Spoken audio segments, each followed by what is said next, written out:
Muito bem! Estamos aqui começando mais um 5 perguntas aqui no Papo Pontual Podcast. Você, estudante de quiropraxia e você formado em quiropraxia, não deixa de seguir a gente aqui no canal do YouTube, vai ajudar muito para a gente poder trazer cada vez mais conteúdo aí para vocês. E me segue lá no Instagram também. Lá você vai conseguir sugerir outros nomes, vai conseguir fazer as suas perguntas. Então você vai conseguir interagir bem legal aí com o nosso canal. Hoje o nosso convidado é um monstro da quiropraxia. Vamos falar e fazer algumas perguntas com o quiropraxista Rael Rosa. Rael Rosa é um quiropraxista formado pela Fevale, tem uma série aí de pós-graduações e especializações, como tratamento de dor, ortopedia, neurociência clínica e neurologia funcional pelo Carrick, o Instituto Carrick, especialização na técnica sacroccipital, SOT, formação em quiropraxia esportiva, craniopatia. O cara aí é um crânio. Então a gente selecionou algumas perguntas bem legais para ele poder responder. Bora lá?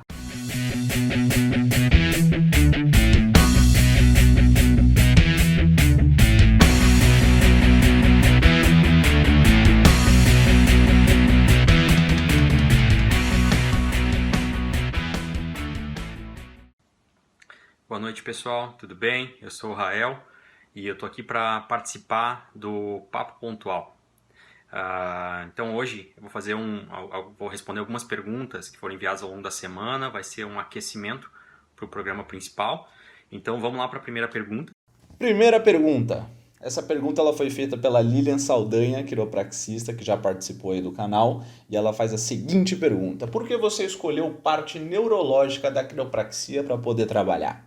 Na realidade, eu sempre entendi que o efeito do nosso ajuste se dá no sistema nervoso central. Então é a partir disso que o corpo humano passa a expressar a inteligência inata. A gente precisa fazer esse caminho. Então, para que isso possa acontecer, precisa haver um efeito positivo no sistema nervoso. E justamente a gente sabe até historicamente na quiropraxia, a forma pela qual ela nasceu justamente foi com esse propósito. Então, quando a gente pensa no sistema neuromusculoesquelético, às vezes a gente acaba deixando um pouco para trás a parte da neuro. Então, a neurologia funcional é um paradigma muito próximo do paradigma da quiropraxia, que nos ajuda a entender o efeito do nosso tratamento, do nosso ajuste no sistema nervoso central e nos dá ferramentas para que a gente consiga mensurar isso. Então, acho que ao longo da carreira eu tive a chance de conhecer pessoas que foram me levando para esse caminho. Obviamente eu fui influenciado por alguns mentores, pessoas que me indicaram onde estudar, o que fazer, quem seguir, etc. Pergunta número 2. Essa pergunta foi feita lá no Instagram da DA Quiropraxia lá da Fevale, né, do diretório acadêmico de lá. Então a pergunta é: como funcionou a sua pós-graduação em neurologia? Como funciona, se são em módulos? Explica um pouco pra gente. Na verdade, não é um programa aqui do Brasil, é um programa americano, que é pelo Instituto Carrick, que é um programa de formação em neurologia funcional, que ele é composto por, se não me engano, são 22 ou 23 módulos, são 300 horas. Eu consegui fazer esse programa 2 vezes, uma delas aqui presencialmente, a gente conseguiu trazer para o Brasil esse programa. Depois eu fiz pelo mesmo instituto, eu fiz uma formação em desordens do movimento e uma outra formação em reabilitação vestibular. Então fui atrás de fazer alguns estágios clínicos também. E antes desses programas também eu tive algumas outras formações na área de neurociência clínica também. Então acho que tudo isso somou para conseguir chegar nesse conhecimento de hoje em dia. E acho que é um processo de aprendizado contínuo. Quanto mais a gente vai aprendendo, mais a gente vê que tem muita coisa que ainda tem que aprender. Pergunta número 3, também feita lá no DA de Quiropraxia da Fevale. Qual a diferença na visão clínica utilizando uma avaliação neurológica? Então, sempre lembra que quando a gente está olhando para a coluna, para as subluxações, em grande parte é o nosso sistema nervoso que está se expressando através do nosso sistema motor. Então, a gente ter uma visão ampla do que está acontecendo no nosso sistema nervoso nos dá um bom entendimento do que fazer com aquele paciente, tá? E de fato, como a gente consegue mensurar esse resultado daquilo que a gente está fazendo no sistema nervoso. Para isso, a gente precisa utilizar uma avaliação neurológica funcional, tá? Eu acho que pelo menos é uma forma muito eficaz que eu vejo e simples de a gente conseguir mensurar resultado, de a gente conseguir entender quando a gente fez algo em excesso para um paciente que possa talvez até não fazer tão bem, quando a gente fez muito pouco, que é onde a gente consegue regular a dose terapêutica. Assim, então o teste neurológico ele não só te ajuda a localizar uma região do sistema nervoso central que está mais envolvida num determinado paciente e contribuindo para a presença de determinadas subluxações, como também ele te ajuda a te dar a dose exata que um determinado paciente precisa naquele dado momento. Pergunta número 4. Essa foi feita por um colega dele, Gabriel Donato. Se você corrige uma subluxação, por que alguns pacientes voltam sempre com as mesmas listagens? Então, essa é uma pergunta bem profunda e a gente pode teorizar de várias formas, né? Então, do ponto de vista da neurologia funcional, a gente poderia pensar que talvez nem sempre, em todos os momentos, a subluxação é causa, principalmente nesses pacientes naquilo que a gente vê essas recidivas, né? Então, talvez para esses pacientes a gente poderia pensar que a subluxação, ao invés de causa, ela possa ser consequência de uma assimetria de funcionamento do sistema nervoso central ou de determinadas áreas de controle do sistema motor. Tá? Então, eu acho que por aí a gente consegue ter uma ideia de possibilidades, né, que saem daquilo que nós estamos mais acostumados da subluxação sendo sempre a causa. Pergunta número 5 foi um combo do Gabriel Donato também, mas eu tive que separar em duas. E ele pergunta agora, por que você foca no olho na examinação que você faz com um paciente que tem uma dor na coluna? Então, acho que essa é uma pergunta bem interessante, tá? E é uma pergunta talvez até mais avançada. Então, justamente a gente sempre tem que lembrar que quando a gente olha para o nosso sistema postural, ele é um conjunto de fatores somatosensoriais do nosso sistema visual, né, sistema ocular, e também do nosso sistema vestibular. Quando a gente pensa nisso, o olho passa a ser uma ferramenta de acesso ao nosso sistema motor também. Tá? Então a gente tem um sistema de colunas homólogas que justamente nos mostra uma correlação da musculatura intrínseca do olho com músculos intrínsecos da coluna. A gente tem muitos reflexos dentro do nosso sistema vestibular que tem uma participação conjunta, né, correlacionada de músculos posturais e de músculos oculares.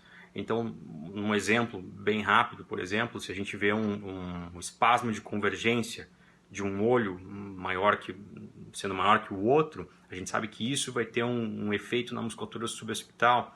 A gente sabe que se a gente tiver uma paralisia de um determinado músculo ocular, não necessariamente uma paralisia, mas mesmo uma perda de funcionalidade de um determinado músculo ocular, a gente vai ter uma consequência motora que vai se expressar na nossa postura e, obviamente, vai nos trazer possíveis subluxações. Pergunta número 6, feito pelo nosso queridíssimo Jorge Arantes. Ele pergunta o seguinte: o quanto o nosso estado emocional altera a nossa percepção da dor, sabendo que ela é sentida no nosso sistema límbico? Correlacione isso com a sua avaliação neurológica. Então a gente sabe que a nossa percepção de dor pode ser variável, é subjetiva, né? Tem relação com o sistema límbico, tem relação com diversas áreas do cérebro e, obviamente, um estado emocional pode levar a uma alteração na forma como a gente percebe a dor e também tem componentes motores que vão ser resultado desse tipo de alteração no nosso sistema nervoso. Então, como é que a gente pode olhar isso dentro de uma visão neurológica, do ponto de vista de avaliação? A gente sempre tem que lembrar que o output do cérebro, em grande parte, ele é inibitório, né? Então, ou seja, o cérebro está sempre fazendo um grande papel para que a gente não sinta dor em excesso, para que a gente não sinta uma emoção em excesso, seja ela euforia, seja ela tristeza, seja ansiedade, enfim, né? E em grande parte existem áreas do cérebro que têm que estar saudáveis para que justamente essa inibição aconteça de forma íntegra. Então a gente vai olhar principalmente para áreas como o lobo frontal, para as regiões inibitórias do cerebelo. Então tem várias métricas, várias regiões que são importantes que a gente analise nesses casos. E obviamente é importante a gente reconhecer quando um paciente tem alguma dessas regiões que não está funcionando bem e que possa então contribuir para que um estado emocional também leve a um aumento da dor ou alguma disfunção de outras regiões correlacionadas. Pergunta número 7, feita lá no DA também. Quais diferenças ele vê no Rael após um ano de formado e agora? O que ele sente que melhorou? Então, acho que uma das coisas importantes é sempre se manter aberto a novos conhecimentos, a gente nunca pensar em verdades absolutas. E eu acho que isso foi um processo que para mim foi se desenvolvendo ao longo do tempo. Né? Até existe uma curva de aprendizado que se chama curva de aprendizado de Dunning-Kruger, vocês podem colocar no Google aí para dar uma olhada depois, que basicamente ela fala que quanto mais a gente sabe, menos a gente sabe. Né? Em outras palavras, quanto mais a gente aprende, mais a gente vê que a gente precisa ainda estudar. E eu acho que, de certa forma, eu me vejo assim, sempre quanto mais eu evoluir dentro profissionalmente, mais eu vi que eu preciso ainda continuar evoluindo, e eu acho que é justamente dessa forma que eu me coloco hoje em dia como cada vez mais aprendiz. Tá? Então, eu acho que é uma coisa muito positiva. E aqui a gente tem mais uma última pergunta, uma pergunta extra do nosso professor Fernando Azevedo, que ele fala até em tom de piada aqui, por que SOT não é osteopatia? Então a gente sabe que SOT foi fundada por Jarnet. Jarnet, antes de ser quiropraxista, de ir para a faculdade de quiropraxia, ele foi para a faculdade de osteopatia. Então ele, obviamente, para criar SOT, ele trouxe muita coisa da osteopatia. E ele mesmo falava para os alunos dele que, olha, eu não preciso ensinar os quiropraxistas a ajustarem, né? Eles já sabem. Então eu vou ensinar para vocês coisas que vocês ainda não sabem. Então ele trouxe muita coisa que se originou na osteopatia e formou e fundou a técnica sacro-occipital. Né? Eu comecei estudando SOT há muitos anos atrás, e até foi a SOT que me levou, em grande parte, a buscar conhecer mais a neurologia funcional. Né? Então, eu vou falar aí no programa do Chico, a gente vai se aprofundar um pouco mais nessas questões, falar um pouco mais da minha história, vamos, obviamente, explorar outras perguntas e essas perguntas que vocês nos trouxeram de forma mais profunda também. Obrigado e nos vemos no programa oficial. Abraço!